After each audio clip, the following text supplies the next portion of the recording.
to start off by saying something about the phraseology of the event, because I know it's right here on the banner, and I know it's in the program, and this is part of a reconciliation and community learning forum, reconciliation and healing. And on the one hand, I get it, I understand it, I'm touched by it, and I'm not here by any means to critique the wording of things, but I want to throw a little caution out as we start tonight about the way in which we approach this work, because although I recognize and respect the importance of reconciliation, and I understand, of course, it has been a vital thing to discuss and to make real in places like South Africa and Rwanda and Northern Ireland, I also know a couple of things, and I often am worried about the term and what it means to us and how we interpret it and how we move forward with it. Because on the one hand, I've always found it very hard to reconcile something that has never been conciled. So if we're talking about racial justice and racial equity, if that has never been conciled, if we have never actually conciled to one another to create those things, how would we reconcile that which has never been put whole? Secondly, I worry because reconcile has another meaning, doesn't it? You can look it up. You know how definitions have multiple meanings, and sometimes to reconcile is to just sort of make peace with. And we don't want to reconcile to certain things. We don't want to reconcile to inequity and injustice. So when we use the term, I just want to make sure that we're being precise. Now, I know Lenice is being precise, and I know this organization is being precise, but this is for the audience, y'all. I just want to make sure everybody in here is precise about the meaning of the terminology. I'm also worried about it a little because I understand that in those places like South Africa and Rwanda and Northern Ireland that have gone through processes of reconciliation, they also went through a process of something else, and it preceded reconciliation, and that was truth. And if we have reconciliation but we don't precede that with truth, then I'm not really sure what it is we're hoping, we're expecting to reconcile. And sadly, we are in this nation a people of the lie. And we have been so embedded in the lie for so long, both as Americans and particularly those of us called white in this country, that I fear that sometimes seeing the truth, let alone really deeply understanding and respecting it and moving forward in it, is something about which we have very little practice. We certainly as a country don't believe in truth. Up in Birmingham, when they can disinvite my good friend and colleague, Sister Angela Davis, from an event because she dares to tell too much truth that some can't hear. Those of us who grew up in the South and have spent all of our lives here, we know a little something about the way in which our people, particularly white folks in the South, don't love truth. Continuing to fight for monuments and continuing to fight for flags that defile not only the history of the country, but anything even remotely resembling truth, and they stand on lies because they're more concerned about honoring their dead great-great-great-grandpappy Beauregard than being honest about the history of this country.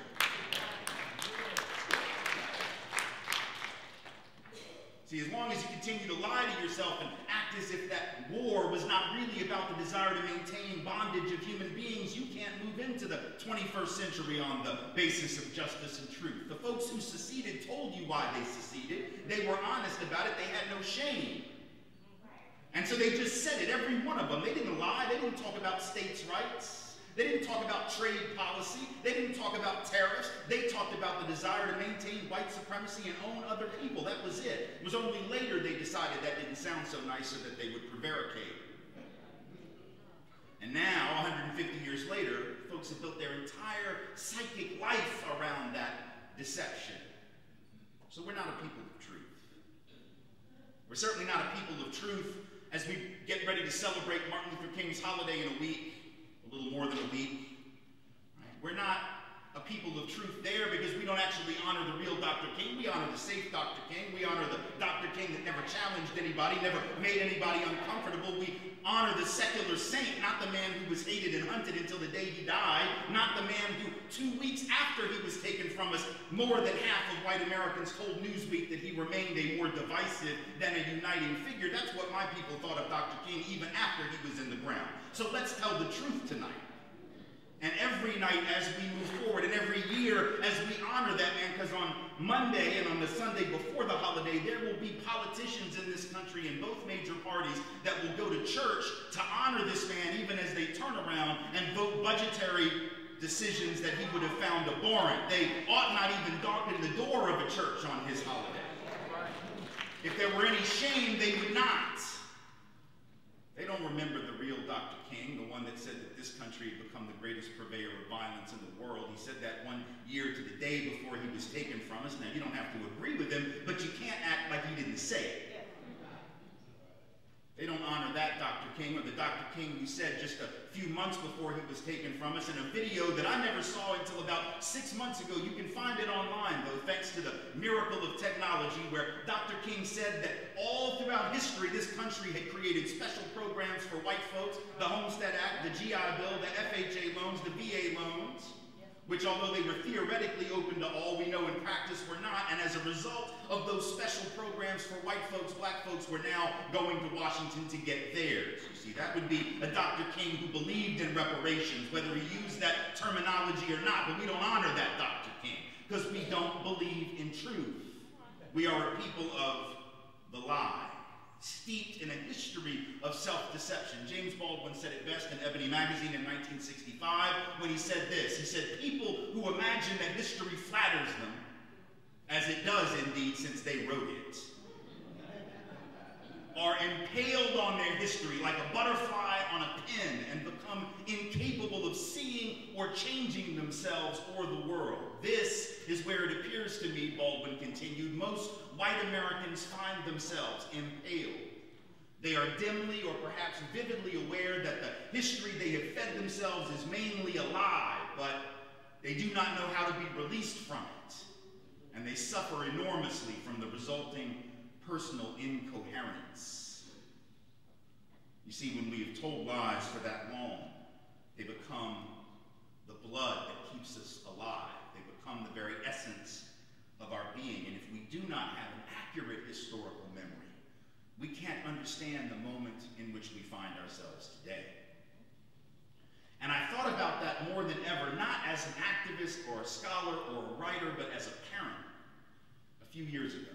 Because when you're a parent, right, you see your children as their light bulbs go on, right, over all kinds of things. You sort of notice those moments when they first come to understand certain things, or when they have certain questions and you can help fill in the blanks, right? So this one particular day, we were driving from the school that they attend to the dance studio where they were both in company at that time. They were both company dancers at a studio in downtown Nashville.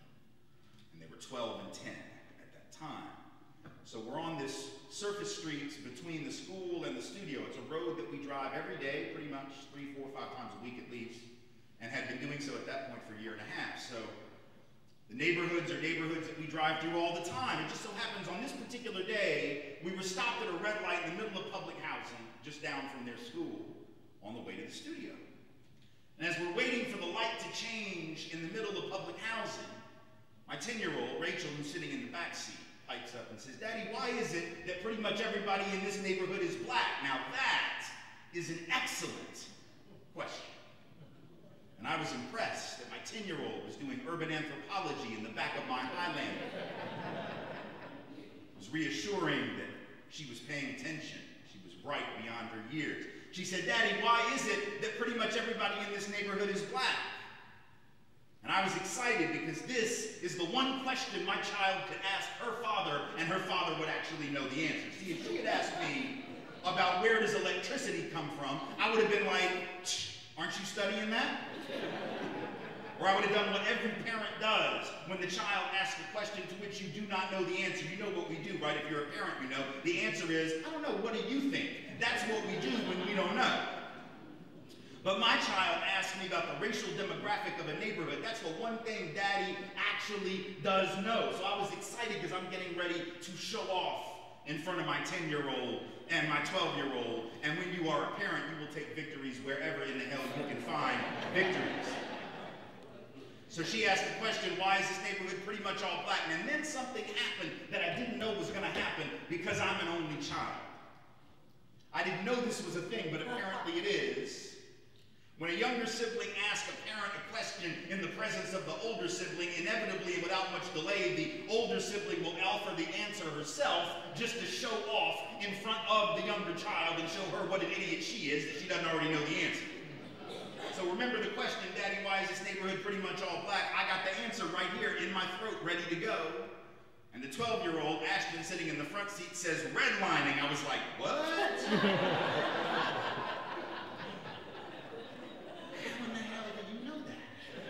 Are you a sociological savant? You're 12. How do you know that? Right? The 10-year-old says, Daddy, I don't know what that means. I said, yeah, I don't think your sister does either. That was one hell of a guess. Right?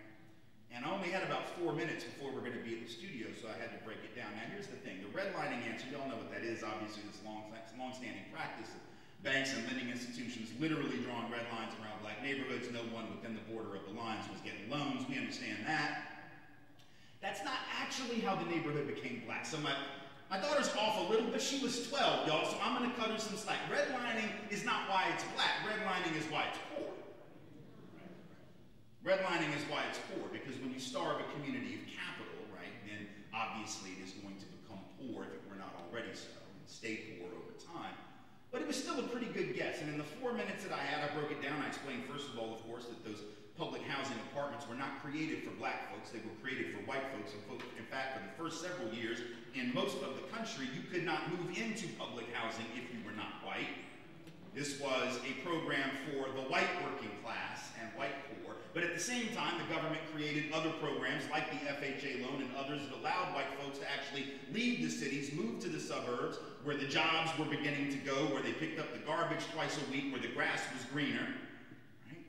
And those were suburbs from which black and brown folks were excluded. So you now had the government literally subsidizing white flight at the same time that it was subsidizing the economic oppression of black folks left in the city. So I go through this whole history in about 4 minutes. Thumbnail sketch. Can't do the PhD version. A, because I don't have a PhD. B, because I only had 4 minutes. And C, the children are 10 and 12, y'all. I can only do so much. But I had the thumbnail sketch, and it is as good as I could do. We get to the dance studio, I drop the children off, and I'm sort of proud of myself. I feel like I broke it down for them. I asked them if they understood. They said they did. They were appropriately horrified by the history that they now knew. So I felt all right about that. But as I drove away, I had this horrible sinking feeling come over me.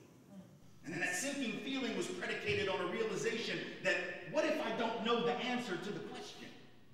And what if you as a parent, let's say especially a white parent, because I figure black folks generally know this history, right? Because they've lived this history, but a lot of white parents, good, well-meaning, well-intended white parents, wouldn't know the answer to that question. Because why would we? They didn't teach us that in school, and we didn't live it. I took AP history, y'all. That's the history for the smart folks. That's what they say. But they didn't teach us about that. They left that out. So if we don't learn about that history, then we can't pass on that knowledge to our children. So if that 10-year-old child had asked me, why does this neighborhood look this way, and I don't have an answer, do you think she stops wondering? No, she keeps wondering. And then she has to fill in the blanks of her own imagination. What are the ways that she might fill in the blanks? The only way she knows how, with the message that this country has sent her and every single one of us. What's the one thing that everybody in this country has in common in terms of what we've been taught? I don't care what race, what ethnicity, what part of the country, economic class, religion, any of that. What's the one thing we've all been taught in one way, shape, or form? It is the bedrock foundation of American ideology. It is our secular gospel. It is Genesis 1:1 in the Bible of Americanism. And you know it as well as I, because you've been taught it as well as I. Genesis 1:1 in the Bible of Americanism is the idea that wherever you end up, it's your own damn fault. Because anybody can make it in America, right?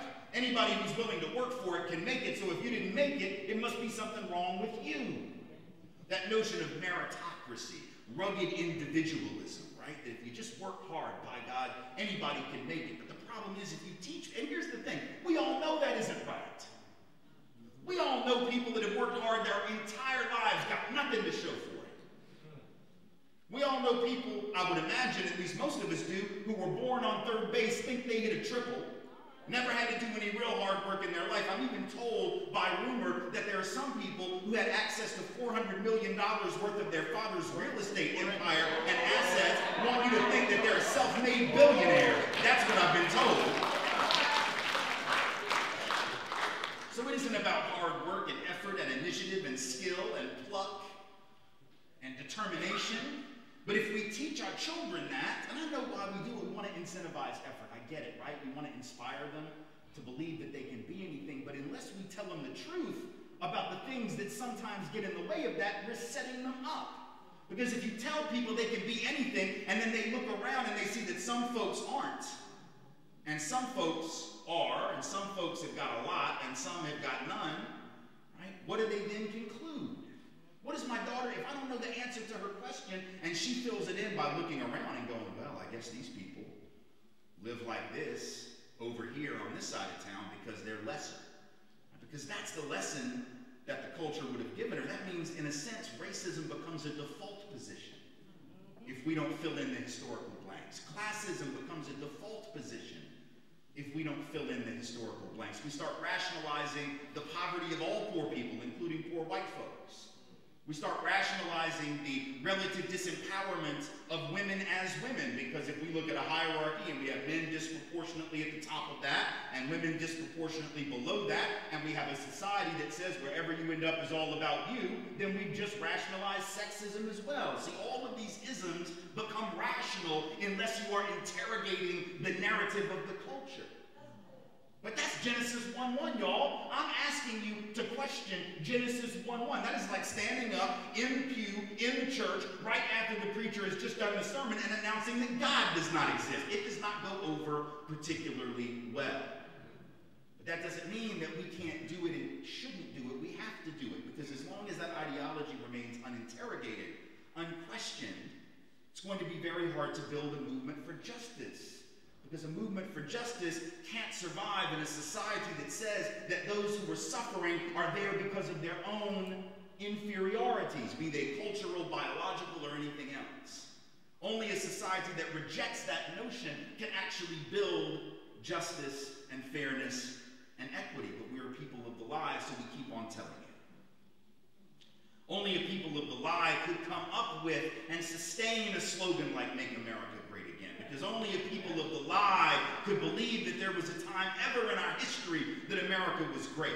I mean, it was great for some, but it wasn't great for folks of color. It wasn't great for poor folks of any color. It wasn't great for most women as women. It wasn't great for LGBTQ folk. It wasn't great for anyone who wasn't Christian. That is to say, it was only great potentially for a very narrow slice of people, and yet, when we have a slogan like "Make America Great Again," they see no contradiction there, because to them America is about those people, and only those people for whom it was once great.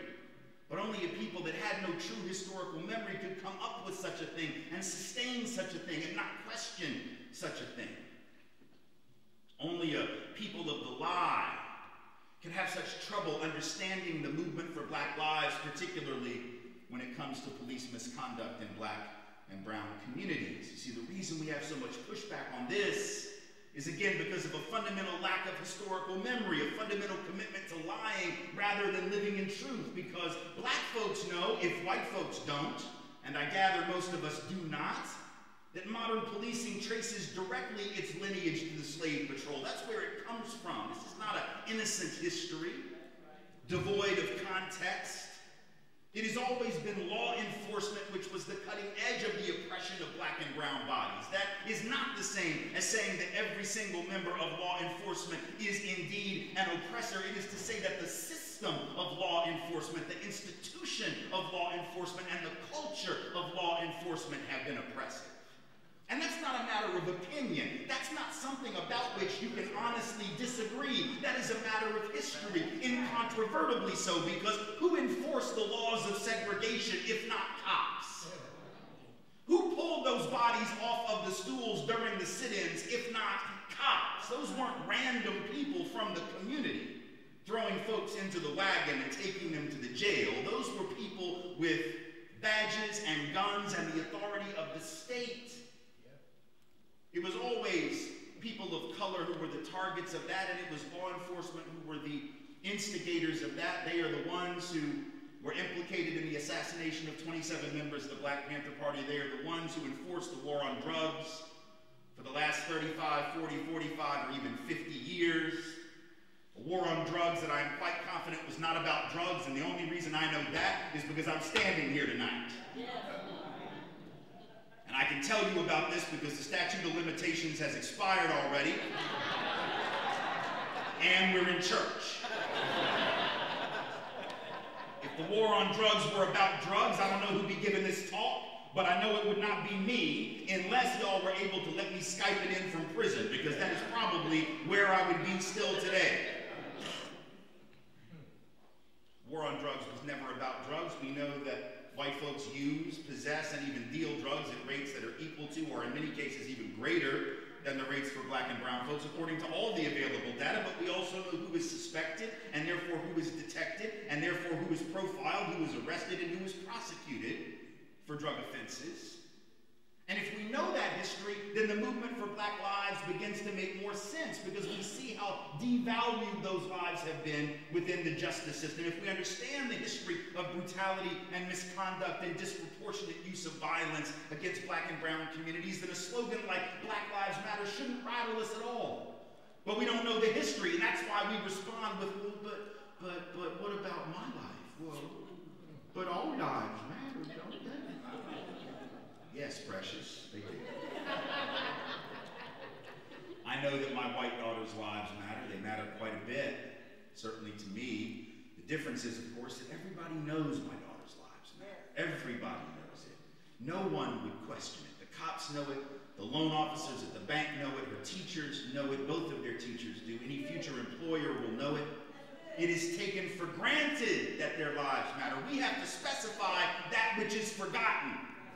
We have to specify that which gets left out, because, see, we as a country have a long history, do we not, of saying all and not meaning it.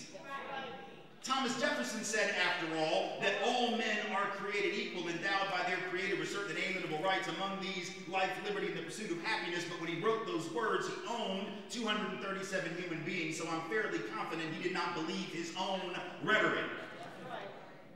The Pledge of Allegiance has gone through multiple iterations, the first one written in the 1880s. What are the last words of every version, however, of the pledge? With liberty and justice for all. There's that word again, all, but I beg to remind you that at no point, either in the 1880s when it was first written, the 1920s when it was rewritten, or the 50s when it was written again for the final time, did we actually believe, let alone practice, liberty and justice for all. And so if we're going to say all and not mean it, we as white folks are just going to have to understand when black folks insist that we specify them until such point as they are part of the collective all in our mind and in our institutions. And when that happens, then we don't have this common.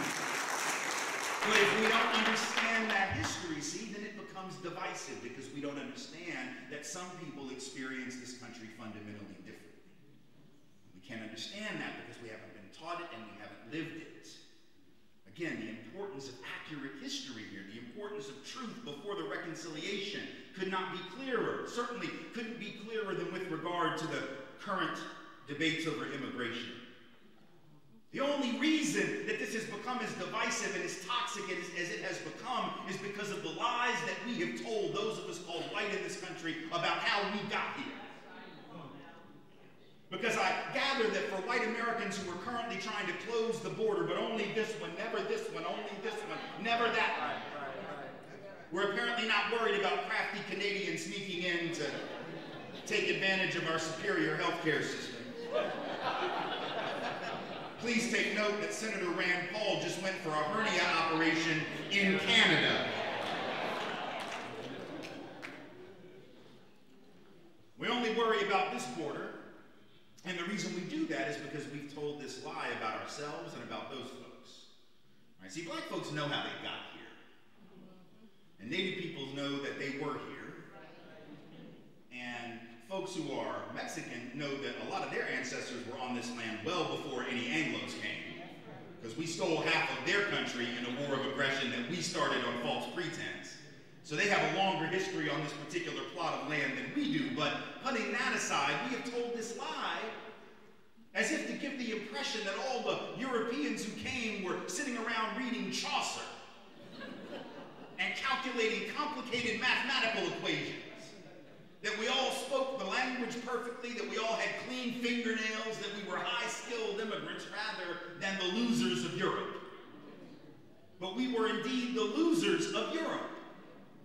And we don't want to own that because that sounds terrible. I don't mean it terrible. I don't mean it judgmental at all. There's nothing wrong with being the look. It's just first of all, it's just common sense. The winners don't leave, right? Like the winners never get on the boat, y'all. Why would the winners leave? Why would the winners look around in like 1647 and be like, well, I mean, it's going pretty good for us over here.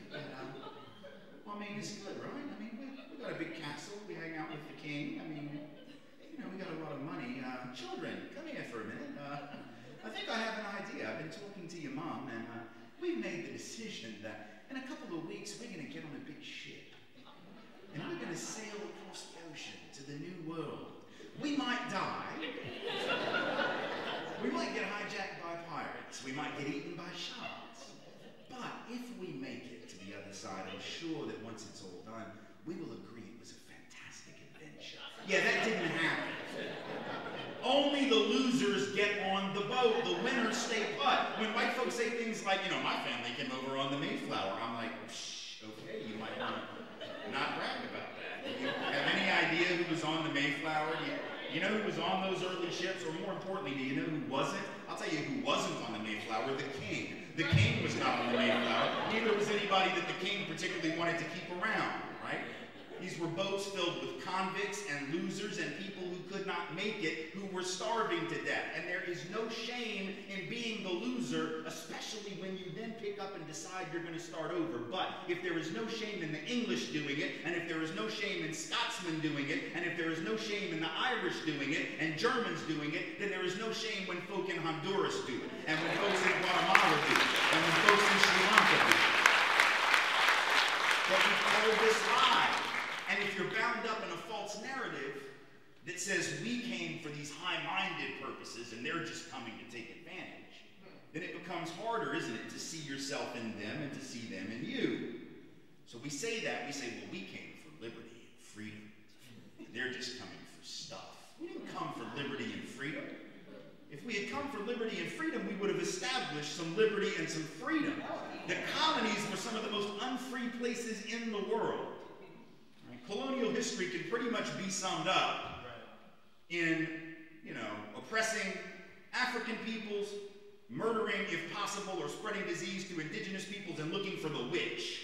That's pretty much colonial history. It's not just that we oppressed black and brown folks, we oppressed other white folks that didn't pray the right way.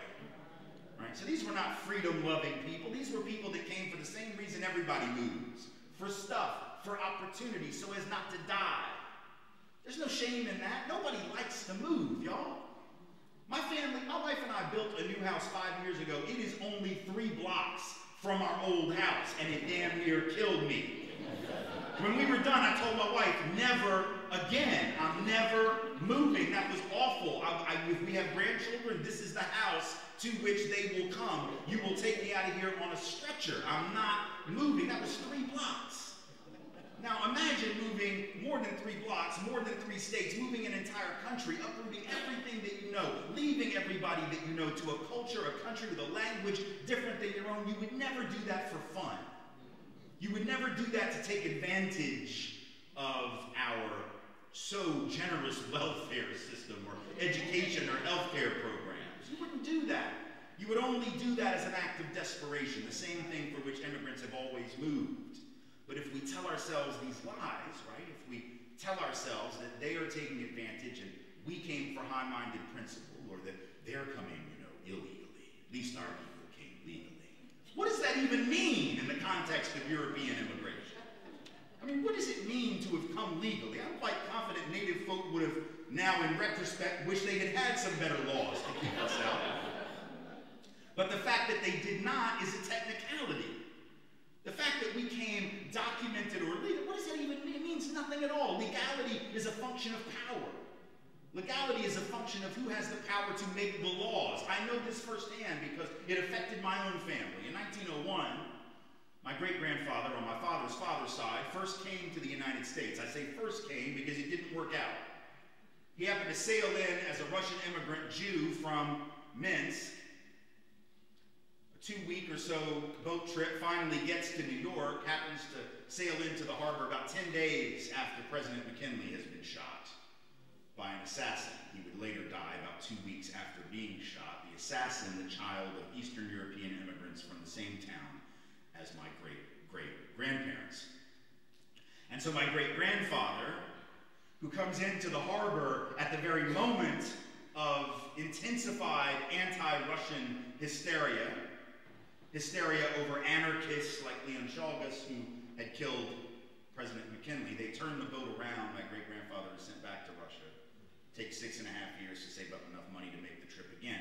In other words, my great-grandfather was made illegal in that moment, not because of anything he had done, but was made illegal in that moment because there were people with the power to make him so, owing nothing to his own character, owing nothing to his own actions, owing nothing to him at all, owing everything to their biases, their bigotries, their prejudices, and the power of law that they had to instrumentalize those prejudices. Legality is not a reflection on those deemed illegal. Never forget that.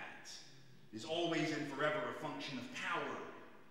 But if we don't know that history, if we're not honest about our own history, how can we possibly create a society of justice? We can't, because we can't see ourselves in the other, and we can't see the other in ourselves.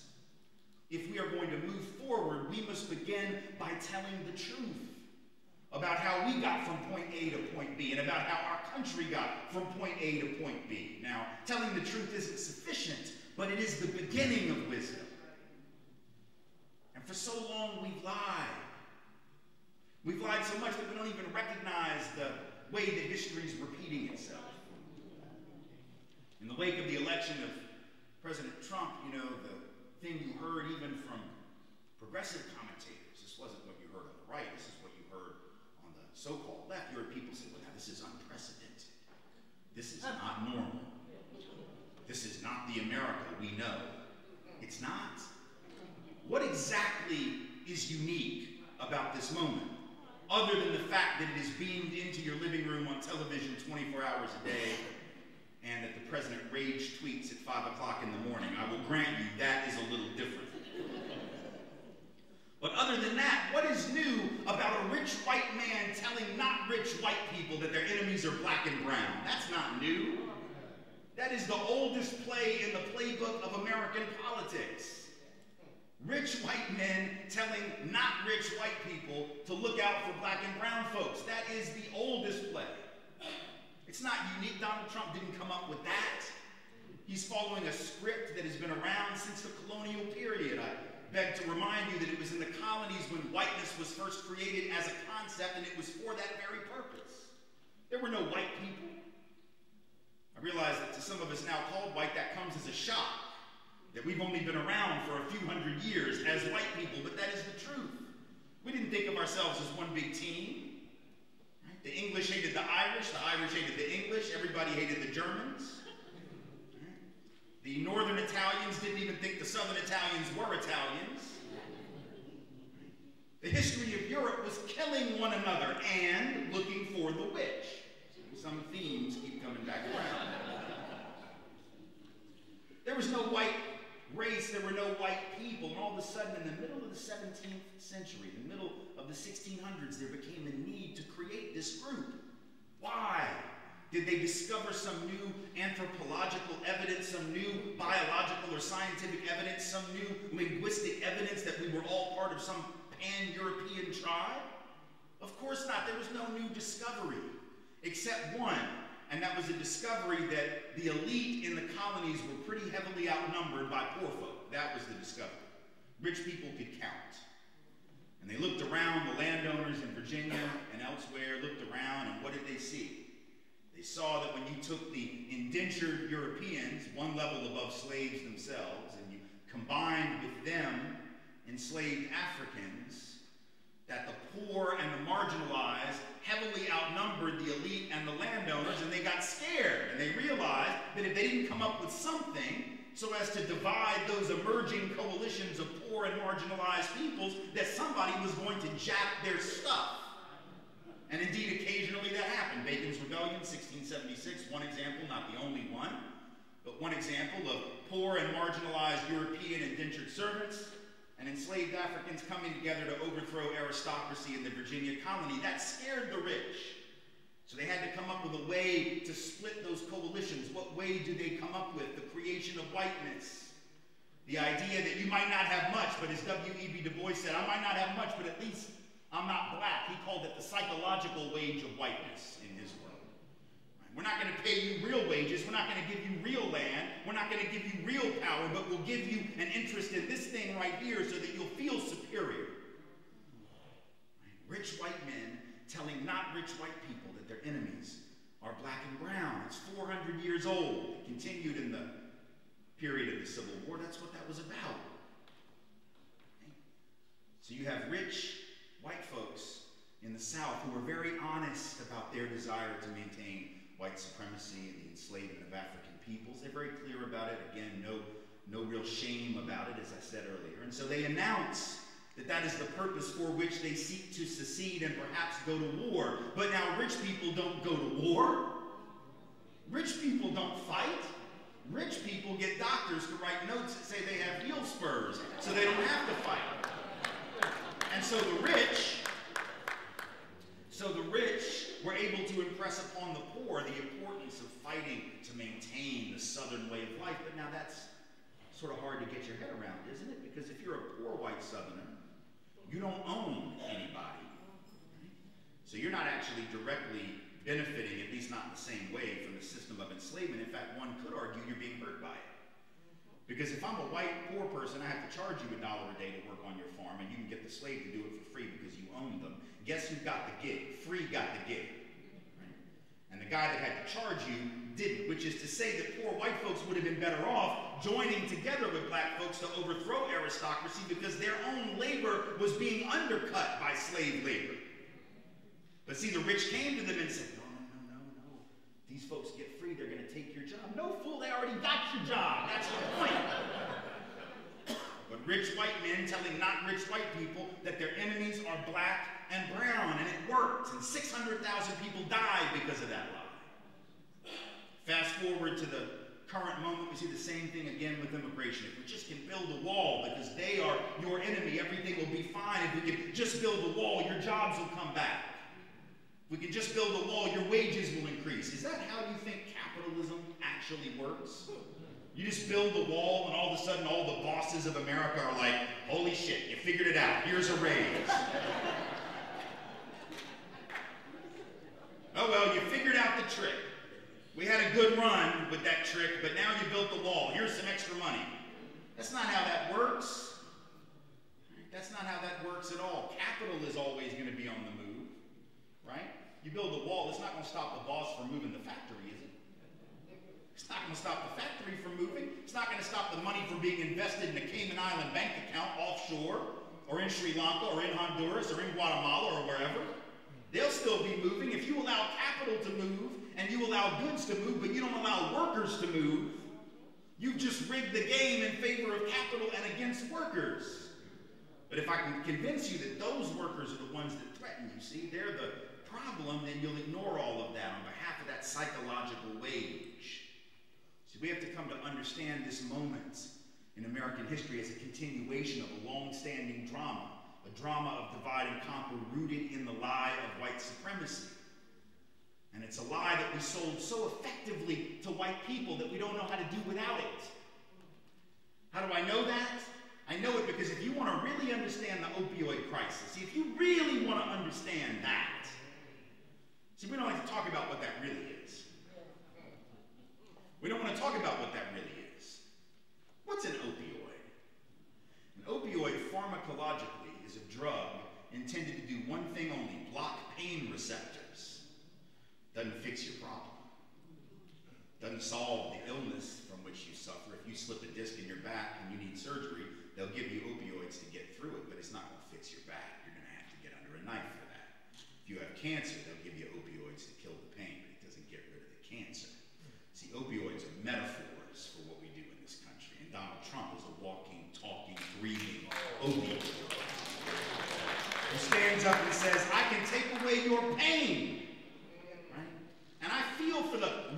economic misery of millions of folks, but now I can feel your pain and yet still insist upon an accurate diagnosis. And I say this as a confirmed and documented hypochondriac myself. Oh, I am, and I mean a professional hypochondriac, y'all. And I don't know if you know the difference between an amateur and a professional hypochondriac. An amateur will go to the doctor all the time. A professional doesn't even bother because it's too damn late. I'm a professional hypochondriac. It's so bad, I'm not even going to go to the doctor. Because what's the point? I'm dying. A couple of years ago, I had chest pains for like 3 nights. I'm sitting up in bed. I didn't want to tell my wife anything because I didn't want to scare her. I figure I'll just die. Finally, 3 or 4 days in, I'm like, I'm having some chest pain. She's like, why don't you go to the doctor? I said, no, it's too late for that. I think I just need to go to the ER. Start writing out a will, you know. I go to the ER thinking I'm about to die. $6,000 toward my deductible later, still having not met it. Thank you, America. $6,000 toward my deductible later, I find out I have pulled a muscle.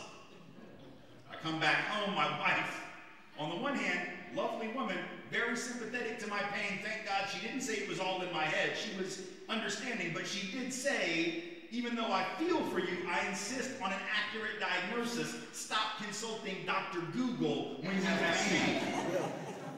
And that's all I'm suggesting with regard to white America. See, the problem is white folks have been told for so long that if we just worked hard, everything would work out. We were told that, right? We were told. I mean, everybody was told it, but black folk knew better. Right? Everybody was told it in America, if you just work hard, everything will work out. But people of color always knew there was a hitch in that, right? So people of color never quite bought into it the same way. But white folks heard it and could actually believe it. Because for us, it generally worked. Even if it didn't work in this generation, you figured your kids would be better off, and they were, generation after generation. Even if you worked in the coal mine, even if you worked in the assembly line, even if you worked in some very dangerous and dirty job in the plant, you knew that you could get your kid a job with the union, right? And you would at least have horizontal mobility. Not maybe vertical, but horizontal. That is to say, my granddaddy worked in the mine, my daddy worked in the mine, I'm working in the mine, my child's going to work there, and there will always be a job. If you're just strong and you're willing to lift things, there will always be work for you. See, again, people of color never could take that for granted, but white Americans, particularly white American men, could. But what happens when the promise is not fulfilled? See, the promise for black and brown folks had never been fulfilled, so they got used to the truth a long time ago. But for white folks who had the luxury, indeed the privilege of believing it, it became a setup. Because if you tell me to expect an 8 or better on the scale of life, and then I'm 55 and I'm staring at a 6, or a 5, or God forbid a 4, I don't know where to put that pain. I don't know where to put the gap between aspiration and achievement, what you promised me and what you delivered. Which is to say that white folks should have been listening to black folk all along, because then we would have known it was a setup. Then we would have known it was a lie. But we didn't want to listen to people of color because we had our own story to tell. And our story wasn't honest, and now it's coming back to haunt us. A couple of years ago, this study comes out of Princeton that finds that there was an excess of like 500,000 white deaths over a 13-year period. That is to say, excess above what would have been predicted. And it wasn't just any white folks, it was non-college educated, working class, middle age, like 50, 55, working class white folks without college degrees. 500,000 excess deaths, mostly because of opioid overdoses or heavy drinking, or because of suicide, right? So in other words, self-inflicted destruction. It wasn't just like general heart disease or high blood pressure. It was behavioral stuff that brought on 500,000 excess deaths. Why in that group? Because if you compare even that group as much as they're in pain with black and brown folks still more likely to be unemployed, still more likely to be poor, still more likely to lack health care. So objectively, people of color still hurting more, but somehow people of color coping better. And white folks unable to cope with setback. That's the irony of privilege. The irony of privilege is it sets you up to be soft. It sets you up to not even realize that this is one big game and con that's being run on you. At least black and brown folks know that. And it has helped to make them strong enough to survive and to have the skills to survive and to thrive in spite of everything that has been thrown at them. We can learn a lot from people of color if we're just willing to pay attention. So we have to change our narrative because it's killing us. It isn't just that it's killing black and brown folk, it's doing that. It isn't just that it's oppressing the oppressed and marginalizing the marginalized. It is setting up even those with advantage for a fall. If we want reconciliation, if we want equity, if we want justice, we have to stand on those truths that can bring us together in the light of the kind of honest history that we've always avoided as a country. It's not just for the sake of people of color, it's for the sake of white folks, because the lies that we tell ourselves have now paralyzed us and keep us from being able to move forward. There is, I think, some hope in this moment, though.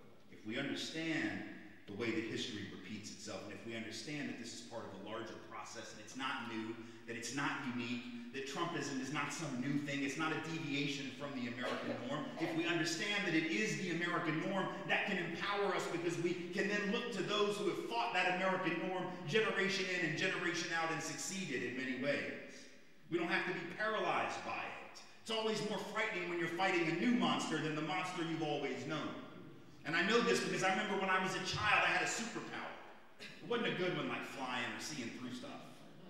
X-ray vision, invisibility, wasn't that. But I had this superpower. I could get myself out of nightmares. So if I was having a nightmare, right, I could get myself, if I was being chased by a monster or by a guy with a knife or something, and I had these dreams a lot, so you know, my childhood was messed up. If I was being chased, I could turn around, look at the monster or the bad guy, and I could just blink my eyes really hard. And if I blinked my eyes, I would be out of the nightmare. And it always worked, except if the monster was a new monster that I'd never seen before. And if the monster was new, I might have to do it 2 or 3 times, or sometimes that wouldn't even work. I'd have to go hide until morning, right, in the closet of the dream. I'd have to try to get away some other way. But then when it came back the next night, I was familiar with the monster. I could blink, and I could get rid of it. The reason I'm telling you that story, the point is that this monster that we're confronting right now, this is the same monster that has always been under the bed. It is the same monster that has always been hiding in the closet, waiting for us. And if we fight it the same way with some additional techniques and tactics that others have fought it, we too can win. If you want to understand how this thing actually is going to go, see, I've seen the end of this movie. And I understand who wins in the end, and it's not the monster. And the reason I know this is because when you take a walk through, as I have, and as I'm sure many of you have, the African American History and Culture Museum in D.C. If you haven't gone and you get a chance, you should go. I know it's probably not open right now, but eventually it will reopen. Right? When you walk through it, what do you see there? You see Emmett Till's casket, of course. You see Nat Turner's Bible. You see Lester Maddox's axe handle, the former governor of Georgia, who was also a restaurant owner, who used to chase black folks out of his restaurant with an axe. You see the pictures of George Wallace. You see the photos of Bull Connor spraying down children from the tanks that his police force in Birmingham used during the Children's March. And as you look at all of these images and all of these symbols, right, you begin to realize something, that in the end, George Wallace is dead and black folk are still here. Bull Connor is dead and black folk are still here. Lester Maddox is dead and black folk are still here. And then you look at the statue of Thomas Jefferson that they have in that museum. It's cloaked in shadows. Behind it, a granite wall with his words carved into it. The words, all men are created equal, endowed by their creator, etc., etc., etc. And between the granite wall and the statue of Jefferson is another wall made of bricks, and on the bricks are names. And when you go up and you study the names, you begin to realize what they are. They're the names of the human beings that he held in bondage at the time that he wrote those pretty words. And that is when you too remember that it wasn't just Bull Connor, and it wasn't just George Wallace, and it wasn't just Lester Maddox. It was even one as grand and as powerful as Thomas Jefferson, who ultimately was brought low, as was the system he defended until his death, while black folks are still here. So at the end of the day, I am fairly confident that if people of color could outlast George Wallace, and if they could outlast Bull Connor, and if they could outlast Thomas Jefferson, they will outlast Donald Trump. Thank you all so much.